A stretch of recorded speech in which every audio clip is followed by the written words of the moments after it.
வணக்கம். எனது யூடியூப் சேனலை சப்ஸ்கிரைப் செய்து கொடுத்த அத்துணை நல்ல உள்ளங்களுக்கும் நன்றி கலந்த வணக்கம். இந்த பதிவில் மிதுன லக்னம், கன்னி லக்னம், தனுசு லக்னம், மீன லக்னம் இவர்கள் இந்த பதிவை அவசியம் பார்க்கவும். சப்ஸ்கிரைப் செய்துவிட்டு பாருங்கள், உங்களுக்கு பயனுள்ளதாக இருக்கும். அதாவது, செய்யாத குற்றத்துக்கு சிறை தண்டனை அனுபவிப்பவர், செய்யாத கொலைக்கு பழி சுமப்பவர்கள் இவர்களெல்லாம் செய்யாத கொலைக்கு பழி சுமப்பவர்கள் இவர்களெல்லாம் இந்த லக்னத்தில் அதிகமாக இருப்பார்கள்.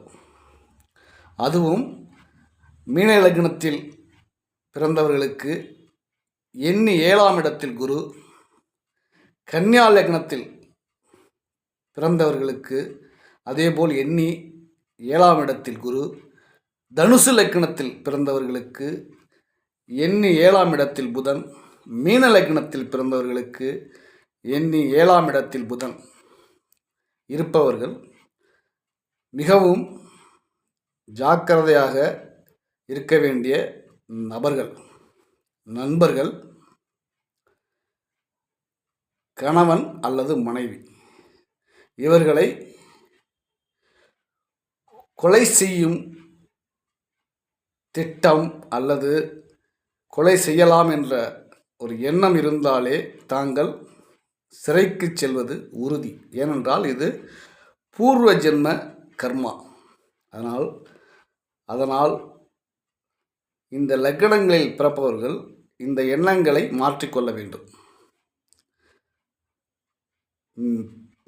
அதாவது எப்படி கொலைப்பழி தானாக, அதாவது கொலையே செய்யலைன்னா கூட இவர்கள் மேலே இந்த பழி இந்த லக்னத்தில் பிறந்தவர்களுக்கு இந்த பழி விழும் அப்படிங்கிறது ஒரு கர்மாவினுடைய பதிவு இது.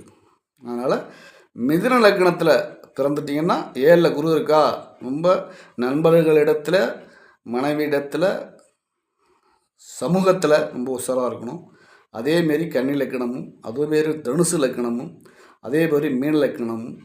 எனக்கு இந்த பதிவு எப்படி செய்கிறதுன்னு வீடியோக்கள் தெரியல. தொடர்ந்து பதிவுகள் வரும். என்னுடைய வீடியோ